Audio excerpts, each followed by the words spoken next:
The exact origin of the Koh-i-Noor diamond is unknown, but it is possible that it was mined in Golconda mine in India, which was run by Muslims. Another story is that it was discovered in a riverbed by a farmer. The koh-i-Noor diamond is said to have been mined in the 11th century, but the exact location and circumstances of its mining are unknown. It is possible that it was mined in Golconda, which was then part of the Shahi dynasty, a Hindu kingdom. However, it is also possible that it was mined in another part of India or even in Afghanistan. The Golconda mines were some of the most productive diamond mines in the world, and they produced many of the most famous diamonds in history, including the koh-i-Noor, the Hope Diamond, and the Darya-i-Noor. However, the mines were also notoriously dangerous, and the miners were often slaves or convicts. In the 11th century, the Golconda mines were under the control of the Shahi dynasty. The Shahs were a Hindu dynasty, but they were tolerant of other religions, and many Muslims worked in the mines. It is therefore possible that the koh-i-Noor diamond was mined by a Muslim miner. However, it is also possible that the koh-i-Noor diamond was mined in another part of India or even in Afghanistan. There are many diamond mines in India and Afghanistan, and some of them have been in operation for centuries. It is therefore possible that the koh-i-Noor diamond was mined by a Hindu, Muslim, or Buddhist miner. Without more concrete evidence, it is impossible to say for sure who was running the mine in the 11th century when the koh-i-Noor diamond was mined. However, it is clear that the diamond has a long and fascinating history. The story of the farmer finding the koh-i-Noor diamond in a riverbed is less well documented, but it is still possible. Diamonds are often found in riverbeds, and they can be washed downstream from their original source. It is important to note that the koh-i-Noor diamond has passed through many hands over the centuries, and its history is complex and often contested. It is possible that the diamond was mined in Golconda, or that it was discovered in a riverbed by a farmer. It is also possible that the diamond has a different origin altogether. Without more concrete evidence, it is impossible to say for sure where the koh-i-Noor diamond came from. However, it is clear that the diamond has a long and fascinating history. The first documented owner of the koh-i-Noor diamond was Alauddin Khilji, the second Sultan of the Delhi Sultanate. He acquired the diamond in 1306 after defeating the ruler of the Malwa Sultanate. It is not known how the Malwa Sultanate came into possession of the koh-i-Noor diamond. Some historians believe that it was mined in the Golconda mines and then passed through the hands of several different rulers before ending up in the possession of the Malwa Sultanate. Others believe that the diamond may have been mined in Afghanistan or another part of Central Asia and then imported into India. It is also possible that the Malwa Sultanate acquired the koh-i-Noor diamond through war or conquest. The Delhi Sultanate was a highly expansionist state, and it frequently waged war on its neighbors. It is therefore possible that Alauddin Khilji captured the koh-i-Noor diamond from the Malwa Sultanate during one of his military campaigns. Finally, it is also possible that the Malwa Sultanate received the koh-i-Noor diamond as a gift from another ruler. This was a common practice among medieval rulers, who often exchanged gifts as a way to strengthen their diplomatic ties. Whatever the circumstances of its acquisition, it is clear that the koh-i-Noor diamond was a highly prized possession of the Delhi Sultanate. It was passed down from sultan to sultan for over 2 centuries, and it was often used to adorn the crowns and other regalia of the sultans. In 1526, the koh-i-Noor diamond was captured by Babur, the founder of the Mughal Empire. Babur was a descendant of Timur, a Central Asian conqueror who had invaded India in the 14th century.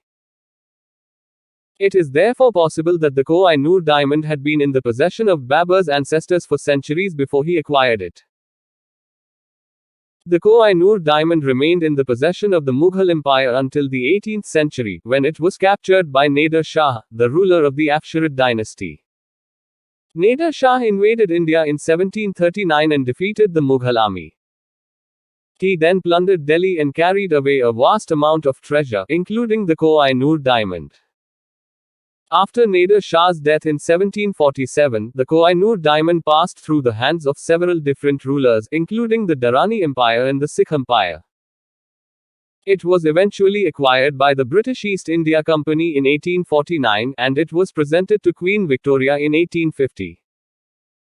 The koh-i-noor diamond has remained in the possession of the British royal family ever since. It is currently on display in the Tower of London, along with other crown jewels.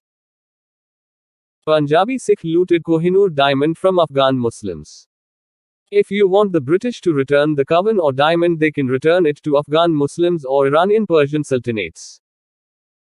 But koh-i-noor diamond never belonged to Indians or India.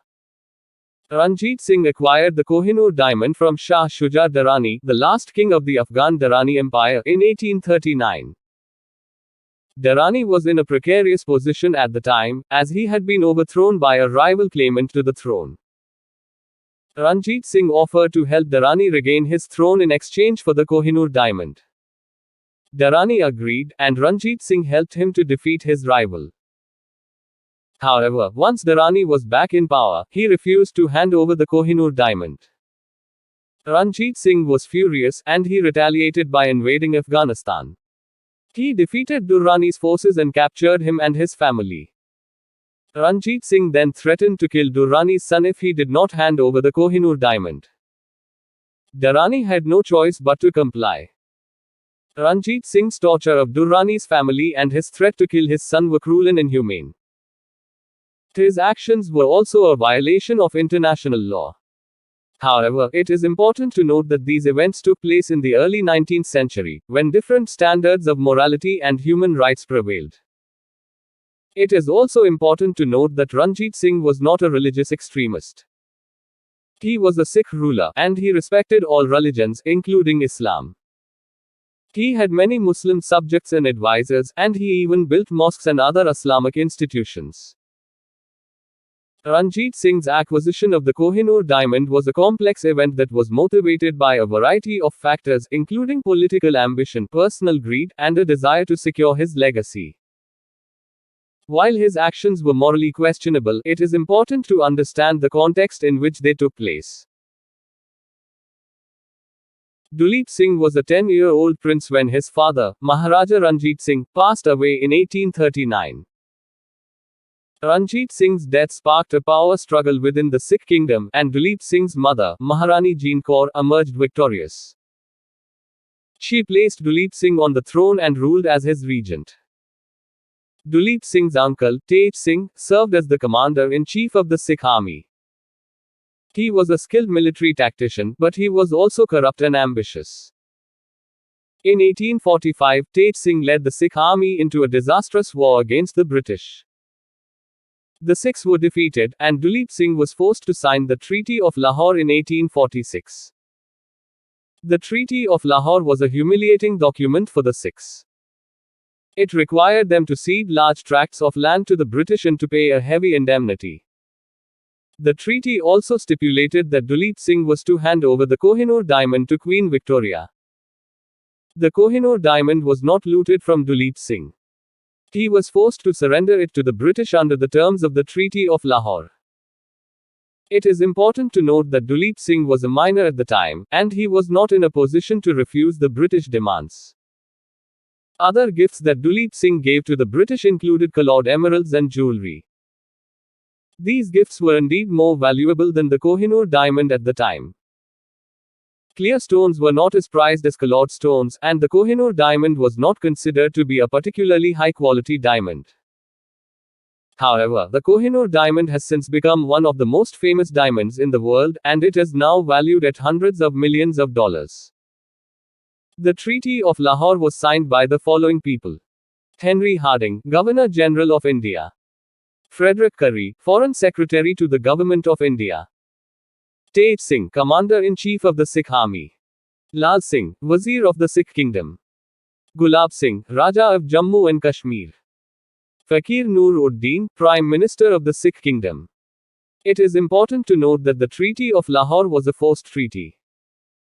It was imposed on the Sikhs by the British after their victory in the First Anglo-Sikh War.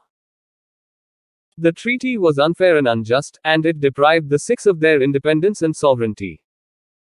The koh-i-noor diamond was one of the many treasures that the Sikhs were forced to surrender to the British under the terms of the treaty. I hope this explanation is helpful.